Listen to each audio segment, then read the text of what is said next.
¿Alguna vez te has preguntado por qué en Bolivia la riqueza sigue concentrada, incluso después de tantos programas sociales y años de crecimiento?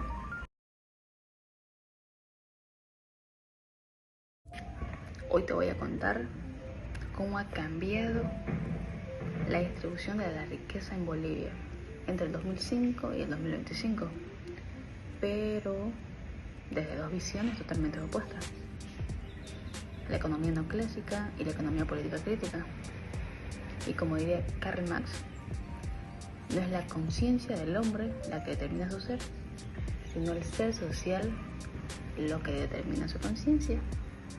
Así que veamos cómo la estructura económica del país ha moldeado su realidad social. Bueno, la economía no clásica parte de una idea simple: si la economía crece, todos se benefician. Cuando hay inversión y empleo, los beneficios terminan llegando a todos los sectores, lo que se conoce como efecto derrame o trickle down. Y durante el auge boliviano entre el 2005 y el 2014, esto pareció cumplirse. El coeficiente de Gini, que mide la desigualdad, bajó de 0,60 a 0,47 y millones de personas salieron de la pobreza gracias al boom del gas y todos los bonos sociales. Como planteaba Adam Smith, la riqueza de las naciones depende del trabajo productivo de sus habitantes. Pero esta mirada deja fuera algo importante: la desigualdad de poder, territorio y etnia. Así que sí, hubo mejora, pero fue temporal, sostenida por un contexto externo favorable, más que por unos cambios internos. La economía política crítica. La economía política crítica, en cambio, mira quién controla los recursos y el poder. Desde la visión, la nacionalización de los hidrocarburos en 2006 marcó un antes y un después. El Estado llegó a quedarse con hasta 82% de la renta petrolera, financiando bonos sociales y grandes obras de infraestructura.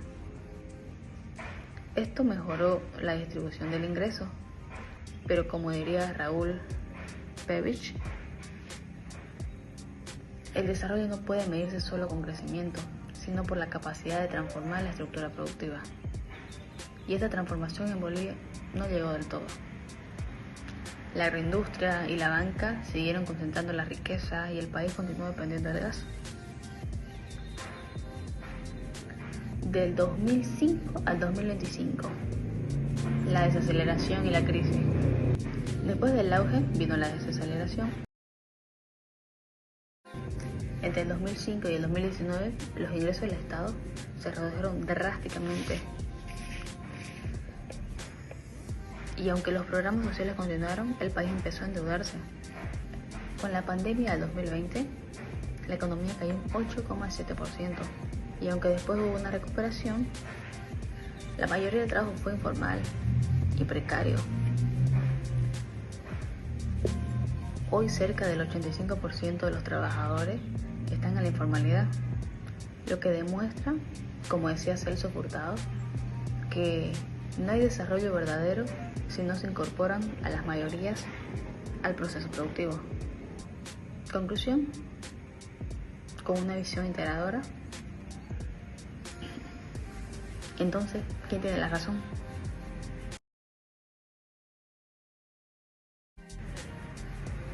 La verdad es que ambas teorías aportan algo importante.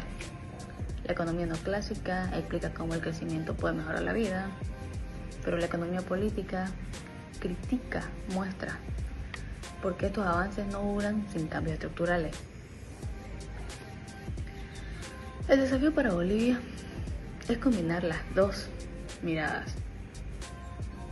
Crecer, sí, pero diversificando la economía, formalizando el empleo y reduciendo la concentración del poder.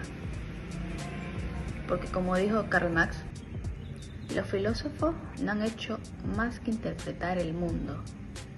De lo que se trata es de transformarlo.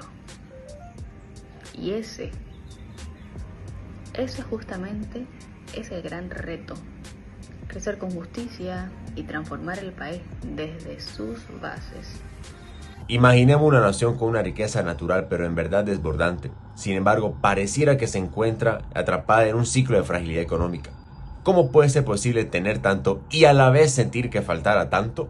Para entender este fenómeno tenemos que analizar a través de un concepto que suena a contradicción, pero que explica muchísimo. La paradoja de los recursos, conocido también como la maldición de los recursos naturales. Bolivia fue uno de los países que se estudiaron originalmente para desarrollar esta teoría. La idea es que esto va contra toda lógica. La abundancia de los recursos puede terminar siendo un obstáculo para el desarrollo sostenible. Y para ver esta maldición en plena acción, no hay mejor ejemplo que un periodo tremendo del optimismo en la historia de Bolivia. Hablo del gran boom del gas. Entre 2004 y 2005, o sea, de un año para otro, el valor de las exportaciones de hidrocarburos se disparó casi un 60%. Pero lo realmente interesante es que las exportaciones no tradicionales como manufactura y productos agrícolas cayeron un 11%. Aquí, justo aquí, es donde empieza la primera grieta en la historia de Bolivia. ¿Y el dinero? Bueno, la plata sigue fluyendo y a gran impulso, ya que los ingresos fiscales por los hidrocarburos pasaron de menos de 2.000 millones de dólares a más de 3.000 millones de dólares. Y para 2014, el punto más alto de los precios internacionales superaría una cifra de 12.000 millones de dólares. Un número exorbitante. La pregunta aquí es, ¿qué pasó con toda esa riqueza? ¿Será que se tradujo en un desarrollo económico diversificado, sostenible?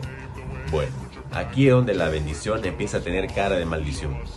Hay un mecanismo económico que lo explica muy bien, se llama la enfermedad holandesa. Esto funciona así. El sector que está en su auge, en este caso en nuestro gas, se lleva toda la inversión y esto hace que la moneda local se fortalezca. Pero esto provoca que todo lo demás que produce el país, desde textiles hasta productos, alimentos procesados, se vuelva muy caro para exportar y al mismo tiempo se vuelva muy barato importar. En la práctica, la industria nacional pierde competitividad y poco a poco se ahoga. Hay un caso que lo ilustra de forma trágica y es la historia de Tanex. Fue una de las empresas textiles más grandes del país, pero por pérdida de mercado y una economía volcada a gas, ni con la nacionalización ni con todo el apoyo del Estado pudieron salvarlo. En 2015 terminó cerrando justo en medio del auge de los ingresos por los recursos naturales. Y el resultado es una economía que en lugar de diversificarse con tanto dinero, se hizo todavía más dependiente de la extracción. La mayoría de las exportaciones se concentraron en gas, minerales y soya, mientras que la manufactura y otros sectores que agregan valor se quedaron atrás. Ahora vayamos al impacto humano, porque la pregunta clave del día es: ¿será que con toda esa riqueza mejoró la calidad de vida de la gente de forma equitativa? Primero hay que diferenciar la desigualdad de los ingresos, es decir, el dinero que la gente recibe de mes a mes. Y la desigualdad sí bajó durante el boom y por supuesto que eso es bueno. Sin embargo, la desigualdad de riqueza, es decir, la propiedad de las cosas, vivienda, tierra, negocio, estuvo extremadamente alto, con un Gini de 0.7 en el 2016. El dinero fluía, sí, pero la riqueza de los bienes seguía concentrada en las mismas manos. Esto nos lleva a una pregunta: ¿será que habrá una forma de romper este ciclo? Pues esto de romper el ciclo de la dependencia de los recursos naturales no es algo nuevo. Desde el Plan Boján en los años 40, que busca diversificar la economía del estaño, pasando por la Revolución del 52, impulsa un desarrollo liderado por el Estado. La reforma de los 80, el decreto 210-060, la reforma del shock que busca estabilizar la economía, hasta la nacionalización del 2006, que busca usar la riqueza del gas para el desarrollo del país. La historia de Bolivia está llena de grandes planes para diversificar la economía. Una historia, un desafío que vuelve una y otra vez.